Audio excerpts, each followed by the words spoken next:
And you think that absolutely it should be permitted to sleep on the sidewalks anywhere and everywhere. When you're walking with your children, you're totally fine with the idea that they may have to occasionally step over a homeless person. So I wouldn't say I'm totally fine with that idea. I think I think that homelessness is a really uncomfortable, visible manifestation of poverty, right? But I also know from the literature review and from the best practice that those types of laws just aren't effective in ending the problem. And so I would hope that community It may not end the problem, and would focus their attention on the types of solutions that work. So where else could homeless be permitted to sleep that would be, I mean, because you have long-term solutions and short-term solutions. We need some short-term solutions that guide us into longer-term solutions. I mean, What are some cities doing, in your opinion, that are working? For instance, are they taking a park and saying that, this used to be a nice park where everybody played in, but sorry, we've got exigent circumstances here. We're going to make this park a homeless park for now. No, I think the solutions are low barrier shelters, where people are engaged in effective street outreach, moved to low barrier shelters, and then quickly moved on to better, more permanent supportive options. But somehow, and I don't know how Chicago's doing on this, but somehow LA is behind on having these low barrier shelters. So they need to be built. Popular. It's not a very popular strategy because people want to see, there's that idea that people ought to have fully kicked their substance use issue and their mental health issue before they're given a place to live. And so it is a controversial kind of suggestion to make. But what we know about it is that it is effective in moving people off of the street. And to be clear, define low barrier shelter for us. Yeah, so low barrier shelter means you can come in with a partner of the different sex. Most shelters are split by gender. So there's the man's shelter and the women's shelter. And so a low barrier shelter means a couple can come in together if they want to. A low barrier shelter can mean that they're able to bring their dog or their cat in. They don't have to be separated from that animal. And it can oftentimes mean a certain level of substance use. But again, what each community is able to deal with might be different. So you might see low barrier shelters where they don't allow a pet, but our best practice is a low barrier shelter that allows for all of those things and then is staffed with extremely high quality, high skilled staff members who are then able to engage that person in further services that get them moved more into the housing. And do you happen to know, has LA embraced this or been kind of opposed to this? I have not. I haven't looked into it in LA. It would surprise me if they haven't, started down the conversation. But I don't know. I can't answer that for you. And what about as we look worldwide? Is there a particular country that you can point to that really seems to have this figured out that ought to be our role model? You're not going to like the answer on this one. It's Finland. They have a really strong national strategy that they've had in place for 30 years. Remember in the beginning, we were talking about those categories of homelessness. They've eliminated the first one. So they don't have street homelessness there in Finland. They do have some shelters, so they can identify people before they come street homeless, move them into the shelter for the temporary situation, and then they work with them to make sure they're moving quickly from those shelters into permanent accommodation. Okay, so walk us through how they've been able to do it. Is this something that they had a problem and then they... 30 years ago, Finland said housing is a right for our citizens, and we're going to make sure that they all have access to it because that's what they deserve. And so the fourth largest landlord in Finland is an NGO. And so that NGO buys property off the market, sets it aside and preserves it in every community for people who are experiencing homelessness. Okay. Is it legal to sleep on the sidewalk there? Yeah, it is. So you've got all this housing that's provided for that to the point where you've got zero homeless problem, but you still have people sleeping on the sidewalk. Sorry, I can't hear you. The train's going by. Can you repeat the question? Despite the fact that you say that they essentially have no homeless problem and they've taken care of it through government-provided housing, they still have people sleeping on the sidewalk? No, they don't, but it's legal to Okay. because there's no law against it, is what I'm saying. They've Okay. never had to make that law. And so if It's I'm a moot point because they focused on the solutions. well, it's moot if people are going to them, but people still oftentimes have a lot of reason to not want to be in those situations. So, bottom line, you're saying that it exists or it doesn't exist in Finland, as far as you know, the So it sleeping on the doesn't sidewalk. exist in street homelessness, in the street homelessness category. There's a small number of people that are living in shelters, so that category of temporary and crisis accommodation.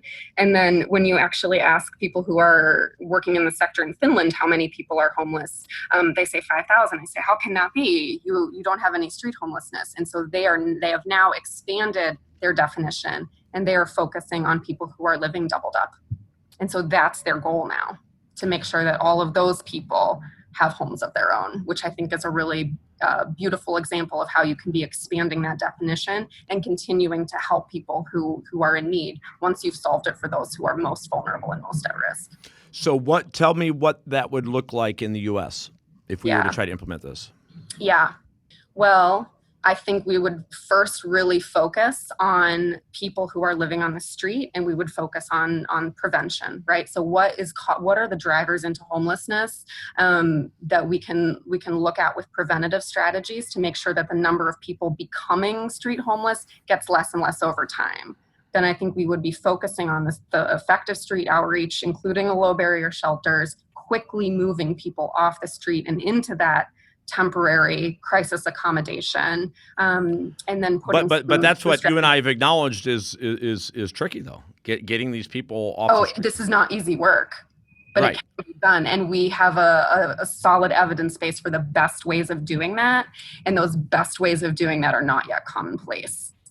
So that's what we really need to focus on as a sector, is making those best, effective street outreach practices happening in more and more places. And then the person would be taken off the street and put into directly into permanent housing if you're following the Finnish model? So they spend some time in shelters doing assessments to figure out like what it is that they need, and then they'll match that person with whatever their housing solution is. So I think for some of them, it's for people who have, the recurring sort of compounding health or mental health issues that might mean permanent housing and supports for them. Other people need some temporary or reduced support to get back on their feet. So it just is dependent on what that person needs, but it's not, yeah.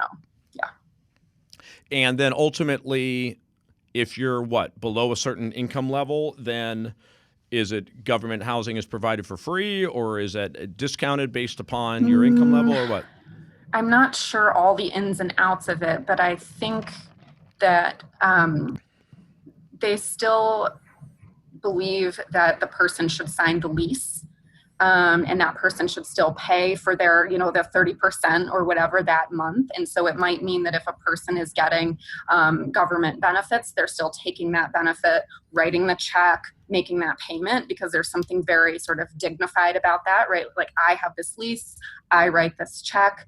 It may not matter if that's an employer paying that money, or if it's a social benefit that's coming and paying that money. But that has been something that they've found really to be really important in their model, that person feels ownership over writing that rent check every month. Mm-hmm. And where have they been building these housing units?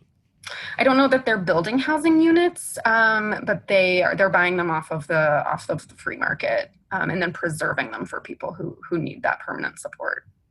So it's sort of about the prevention or the preservation of housing for people in need. I got to go back to one thing you said, because it was pretty controversial, but I let it go at the time, and that is when you talked about systemic reasons, you put racism number one. How do you relate racism to homelessness?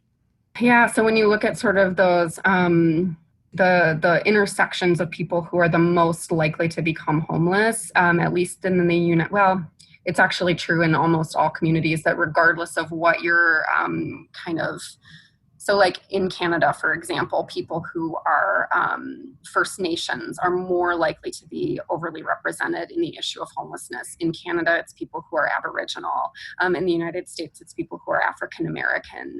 When you look at the statistics, they're overly represented in the people who become homeless. And so that, indicates that there's some systemic issues that are causing these sorts of things, housing discrimination, that type of thing, that we need to make sure that we're really taking a hard look at and making sure that, no matter what the color of your skin is, you have the same access to housing and services as anyone else. Okay, I understand now. You're not necessarily saying that it's a result of racism per se. Racism is intentional discrimination against somebody based on the color of their skin. You suggesting? Well, I think that can happen in terms of housing discrimination.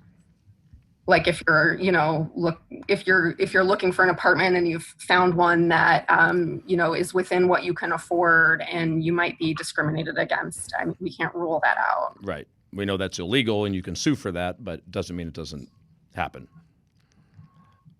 So true. But that's the type of racism you were talking about. Mm-hmm. Okay, gotcha.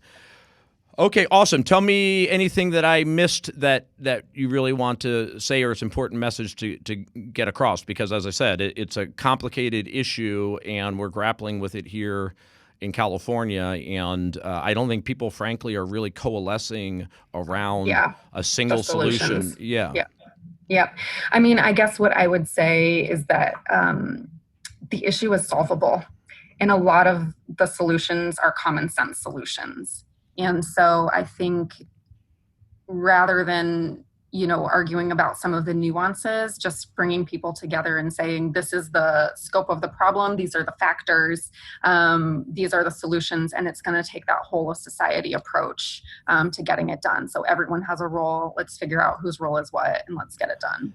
Thank you so much to Lydia Stazen for coming on the show. You can go check out her organization, the Institute for Global Homelessness. Just Google it, and you'll find information about her organization.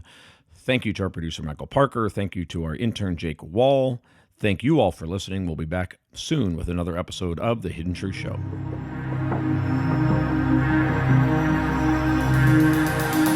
Thank you for listening to The Hidden Truth Show with Jim Breslow. You can find us at hiddentruthshow.com. Follow us on Facebook, Twitter, and Instagram at Hidden Truth Show. Join us again next week for another episode of Hidden Truth Show with Jim Breslow.